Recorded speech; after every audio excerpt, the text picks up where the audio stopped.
Tunaomba uaminifu wako katikati yetu, utuhifadhi, ututawale, tushuhudie kwa uaminifu wako e Bwana. Tuko mahali hapa kwa ibada hii ya kwanza, tuko mahali hapa kwa ibada ya pili.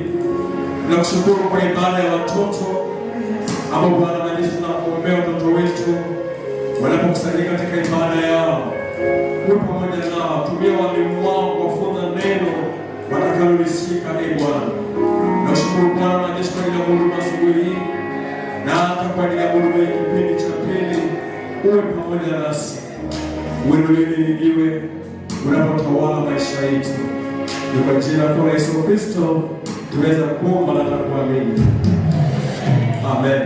Thank you very much to our viewers. This is a blessed Sunday, a Sunday that we are privileged to have 3 professors from a Baptist Seminary Church in Uganda, where Reverend Thomas Odari has been taking his studies, and we are going to be blessed with them in this service. And I know you who is viewing in this television, you are going to be blessed with them. Before they come to share whatever they have, may I take this opportunity just to welcome Reverend Thomas Odari to say a word and to welcome our professors. Welcome, Reverend. Thank you. Thomas Odari, pastor of this church, Bible Restoration, Ukura. I started in Uganda Baptist Seminary. I joined Uganda Baptist Seminary in 2008. I completed this year. I took, when I joined, I took certificate in theology. I finished and I took also diploma in theology and advanced diploma. Then I went back to finish my degree this year. I'm happy to have my professors, especially dean of students. The time I joined, he was there and is still there up to date.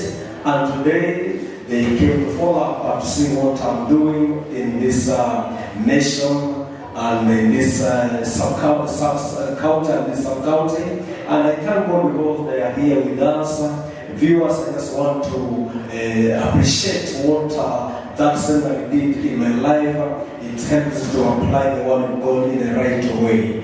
And I'm here with my dean of students from Uganda Baptist Seminary. He will say his name. And I know you're going to be blessed because they are going also to share with us the word of God. God bless you as you continue viewing. And we are just about to be blessed by one of our professors. And in our first service, he is going to speak about the marks of a true Christian.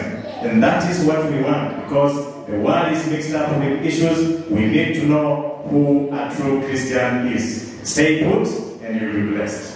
Thank you. My name is Robert Masereka.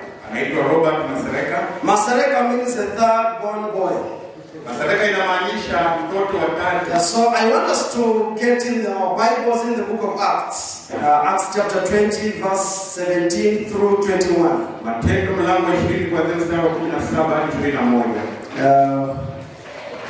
Let me take a reading in English and then he will read in Swahili. Tasoma kwa Kiingereza na mimi nitasoma pia kwa Kiswahili. Acts of the Apostles chapter 20. Matendo ya Mitume mlango 20 verse 17 through 21. Mstari wa 17 hadi 21. It reads, Now from letters he sent to Ephesus, and some of the elders of the church. When they came to him, he said to them, You know from the first day I set foot in Asia, how I was with you the whole time, serving the Lord with all humility, with tears, and enduring the trials that came to me through the plots of the Jews. You know that I did not avoid proclaiming to you anything that was profitable, or from teaching you publicly from house to house. I testified to both Jews and Greeks about repentance toward God and faith in our Lord Jesus. Toka Mileto, Paulo akatuma watu kwenda Efeso, akawatia wazee nilipokanyaga hapa Asia, jinsi lilivyokuwa kwenu wakati wote mkimtumikia Bwana kwa unyenyekevu wote na kwa machozi na kwa majaribu yaliyonipata kwa hila za Wayahudi, ya kuwa sikujiepusha katika kuwatangazia neno lolote liwezalo kuwafaa, bali niliwafundisha waziwazi na nyumba kwa nyumba. Mstari wa 21, nikawahudumia Wayahudi na Wayunani wamtubie Mungu na kumwamini Bwana wetu Yesu Kristo. Shall we pray together? Tuombe pamoja. Father, in the name of Jesus, Baba, katika jina la Yesu, we pray that you can speak to us. tunaomba unene nasi. Use me as a vessel to pass your word to the people, Tumie kama chombo kulipitisha neno lako kwao, that I may benefit and they may benefit. ili nifaidike na wote wafaidike. We thank you for your presence in our midst.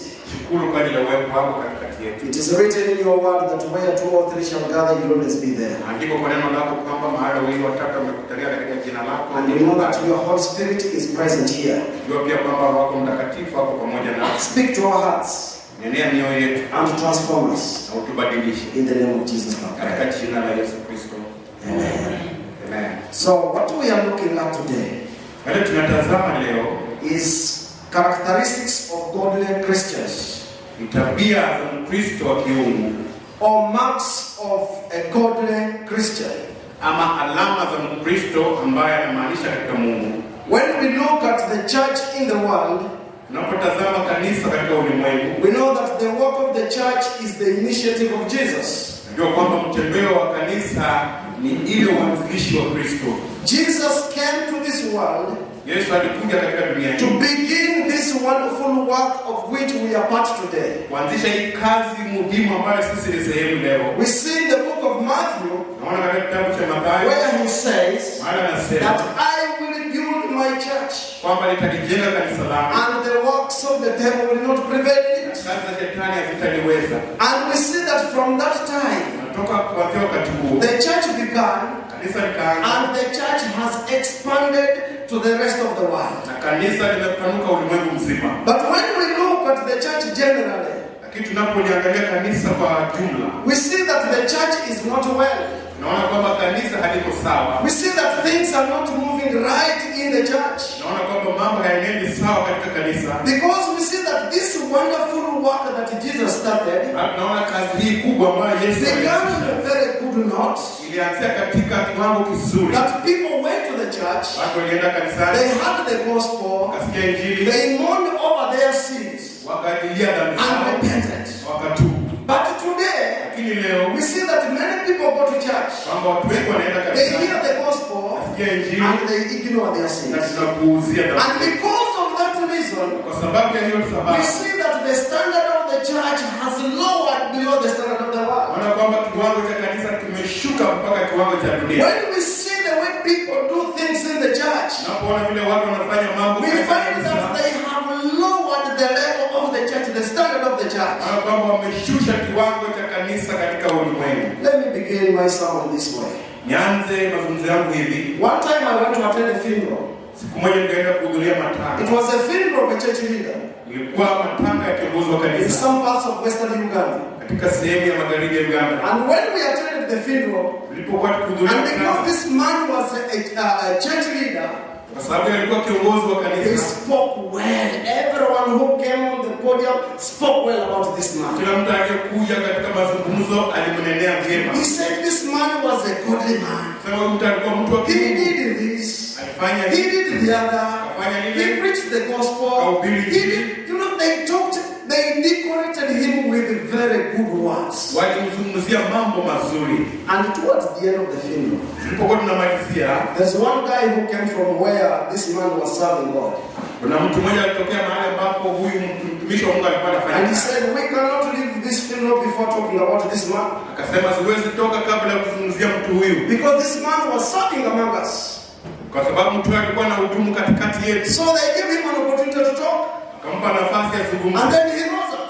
na akainuka. He said, this man was good. Akasema mtu huyu We alikuwa loved mzuri, him so much. walimpenda sana And we worked with him in a good atmosphere. Tulifanya naye kazi katika We mazingira had no mazuri. issues with him. Hatukuwa na shida na yeye. And we loved him so much Tulimpenda sana to an extent fikia kiwango that we decided to give him another wife. tukaamua tumpatie mke mwingine. So as she is here, Vile alivyo hapa and the children are here, na watoto wako hapa, then and for us to know the other wife na sisi tunajua and the other children. ana watoto, But now here they are introducing another wife wanamtambulisha and mke other mwingine children. na watoto Then we wengine. are shocked and say, what is going on here? Kashangawa tukasema nini kinaendelea And hapa? this is how the funeral ended. Na hivyo ndio matanga So yakawa I checked his Bible, select away. watu wengine Take wakaidikta the na Bible, wakaenda select away. wanahepa. That tells much about what is happening in the church today. Haya anazungumzia sana kile kinafanyika kanisani. That the church which is supposed to portray the light of Jesus to the world Kwamba kanisa ambalo linahitaji kumdhihirisha Kristo kwa is ulimwengu again portraying the darkness, works of darkness. pia inadhihirisha matendo ya giza. God expects you to be a godly Christian Mungu anakutarajia wewe Mkristo wa who kiungu will shine the light of God wherever you go. atangaza nuru ya Mungu kila Who mahali will unapokwenda. raise the banner of Jesus wherever you go. Hata kulia Yesu And that's bendera. one of the reasons why Jesus wrote in the book of Matthew chapter 5 verse 16 Ndio sababu Mungu anaandika katika kitabu cha Mathayo 5:16. that let your light shine before men Wacha nuru yako iangaze juu ya watu wote so that they will glorify your God in heaven. ili wamtukuze Mungu wako mbinguni. But today what we are doing does not show that we are changed men. Lakini sasa tunachofanya hakidhihirishi kwamba sisi ni watu And waliobadilishwa. where we have just read, Na mahali ambapo we tumesoma see that Paul wants to meet these leaders in the church at Ephesus. na kwamba Paulo anataka kukutana na viongozi hao kwenye kanisa la Efeso.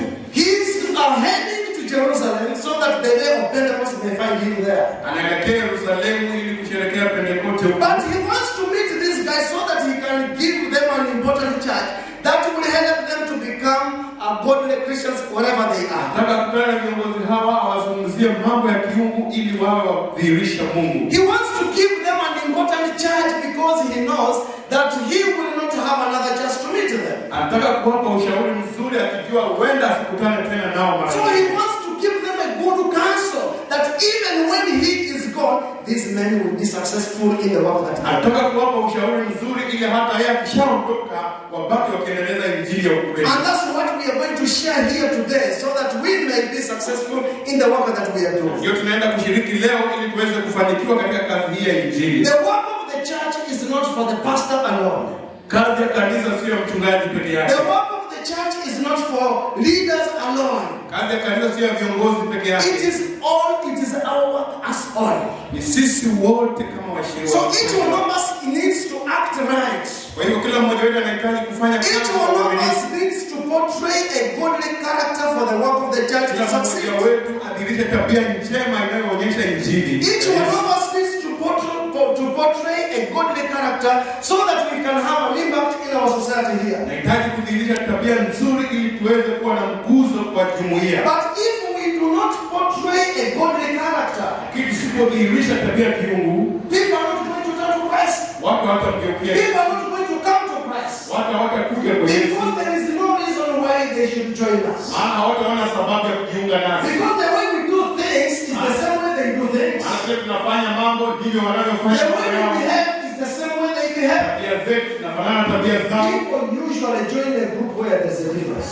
Watu mara nyingi wanaenda katika kikundi ambacho kuna And utofauti. that's why we are calling upon the church to portray a godly character so that people may desire to join us. Sasa naliita kanisa lidhihirishe tabia ya kiungu ili watu wapende huyu Mungu wetu. And we are asking ourselves this question this morning.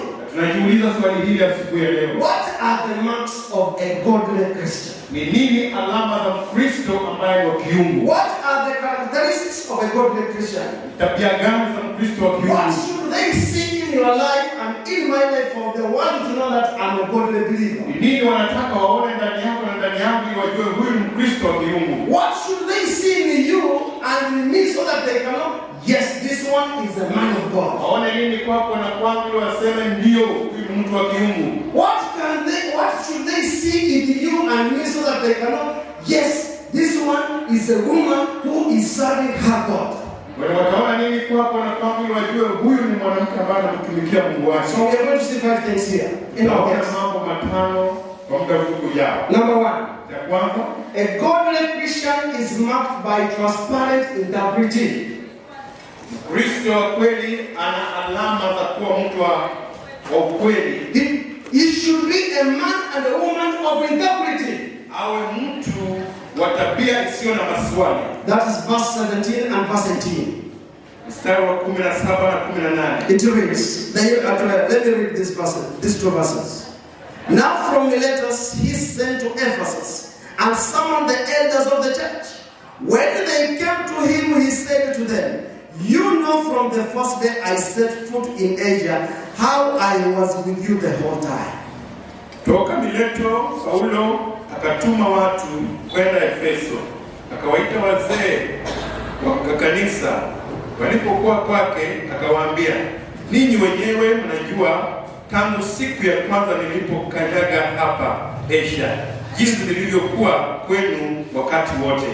A godly Christian or a godly believer is marked by integrity. Mkristo wa kiungu ana alama za uaminifu. This means that what you preach and who you are, they correspond. Inamaanisha kwamba kile unahubiri na kile unatembea vinaunganika. What we tell the world that we are should be that one. Kile tunaambia ulimwengu ndicho tunachodhihirisha. That means that we should always tell the truth. Inamaanisha kwamba kila wakati tuseme ukweli. You know, there are things that used to be seen in the church. Unajua kuna mambo yaliyokuwa ni dhambi katika kanisa, But nowadays it's not sin. They don't regard them as sin. sasa si dhambi tena. Like today, telling a lie is not sin. Kama leo kusema uongo si dhambi. People tell lies. Watu wanasema uongo. We know that integrity is very important for you and me to portray a godly character to the world. Tunajua kwamba uaminifu ni wa muhimu kwa ajili ya kumdhihirisha Kristo kwa ulimwengu. And integrity means that what we preach, people should see it in our lives. Uaminifu inamaanisha kile unasema ndicho wanaona maishani. You see how Paul puts it here. Unaona vile Paulo anasema hapa. He said, "You yourselves, you know from the first day I set foot in Asia, how I was with you the whole time." Anawaambia nyinyi wenyewe mnashuhudia tangu nilipokanyaga mguu yangu hapa vile nilivyojitembeza katikati yenu. There is nothing that was hidden in the life of Paul that the Ephesian elders did not know. Hakuna matendo ya giza yaliyoonekana maishani mwa Paulo ambayo Waasia hawakuyaona. What he preached was evident in his life. Yale aliyohubiri alikuwa yanadhihirika maishani mwake. What he preached, he demonstrated it to them. Yale aliyohubiri aliyadhihirisha kwa matendo. But today when we are in the church, Lakini leo tukiwa kanisani, it's like we are telling the world that you do what I say, but don't mind about what I'm doing. kama tunaambia ulimwengu, nyinyi fanyeni yale mimi ninasema, msifanye yale natenda. That's why there is lack of integrity in the church today. Kwa sababu hakuna uaminifu tena. Someone will say you repent, Mtu ataambia watu nyinyi tubuni, but he is living in the sin. lakini anaishi katika dhambi. He's living in the sin. Anaishi katika dhambi. Like the other pastor told me about. Kama ule mchungaji mwingine niliwaambia, He was preaching to the people that you need to be men and women of God. wanahubiria watu kwamba nyinyi mnafaa kuwa watu wa Mungu. You need to live your transformed life before the world. Unahitaji kuishi maisha yaliyobadilishwa. You need to shine God's light to the world. Takana mdhihirishe nuru ya Mungu kwa ulimwengu. But he was living in the sin, Akiwa anaishi katika having dhambi, a second wife.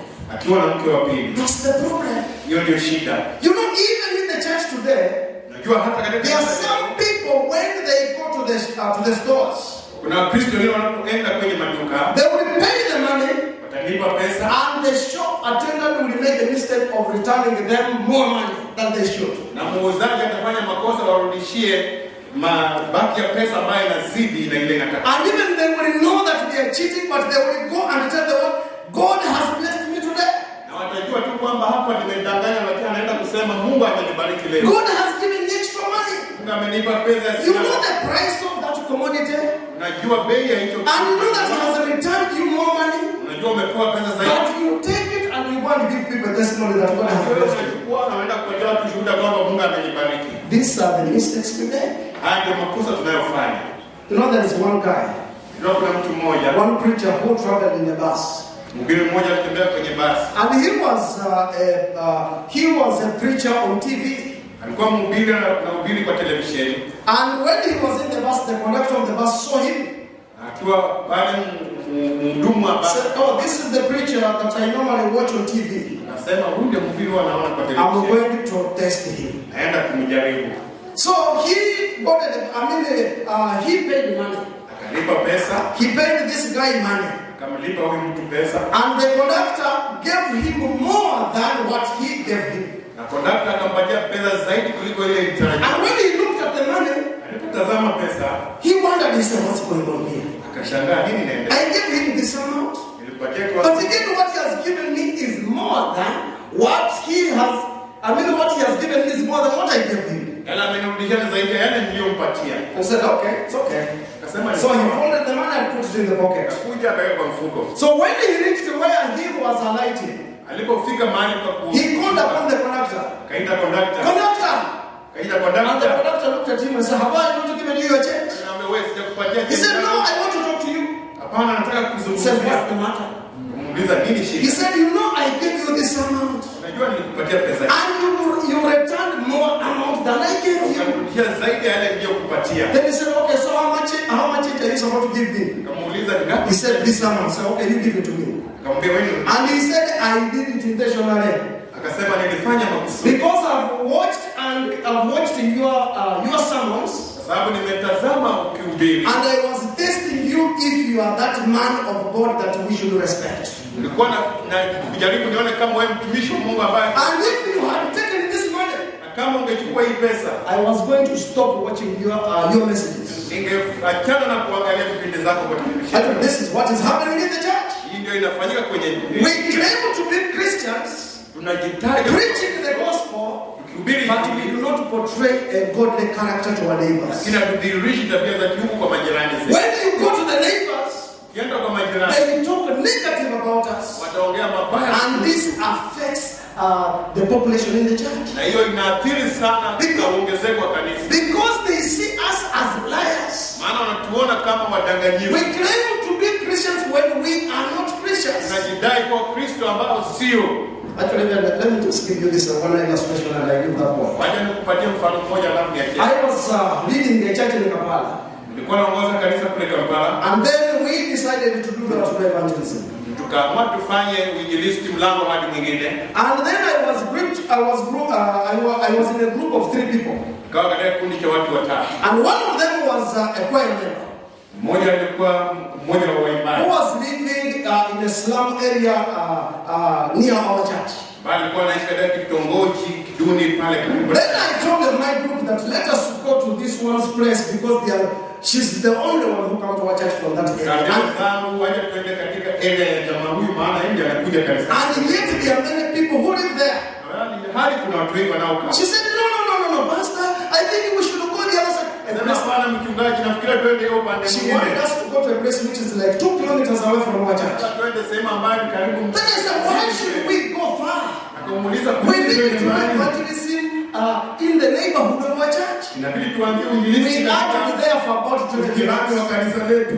Then I told them, okay, you go the other side, for me I'm going this side. Akamwambia basi nyinyi No, pastor, I think we can get more people this way. You come on to me. She was reluctant me to go there. nafikiria huku tutapata watu wengi.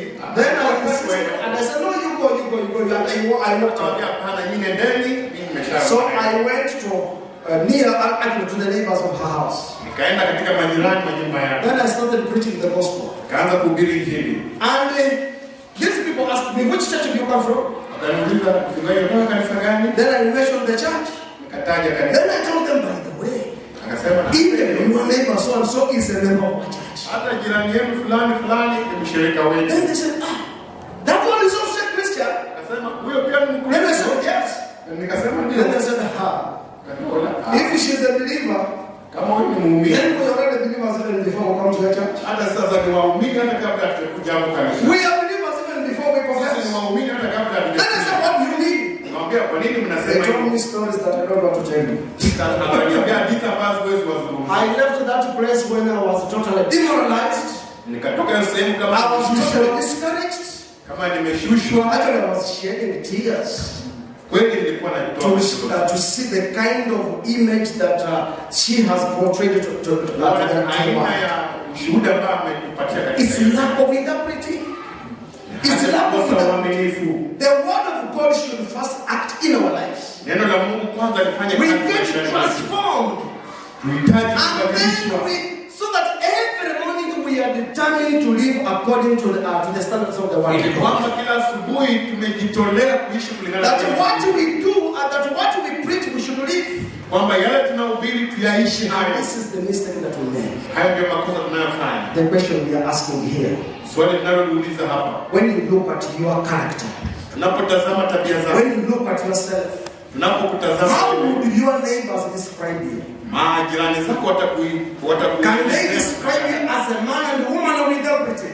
jirani zako watakuelezea kama mtu As a man mwaminifu, and woman of the word of God? kama mtu wa neno la Mungu, Or do they see you as a man or woman who compromises? ama wanakuona kama mtu ambaye anajichanganya? We need to be like Paul. Tunahitaji kuwa kama Paulo, So that when we go out, ili tunapotoka then the nje, one who said there goes the man of God.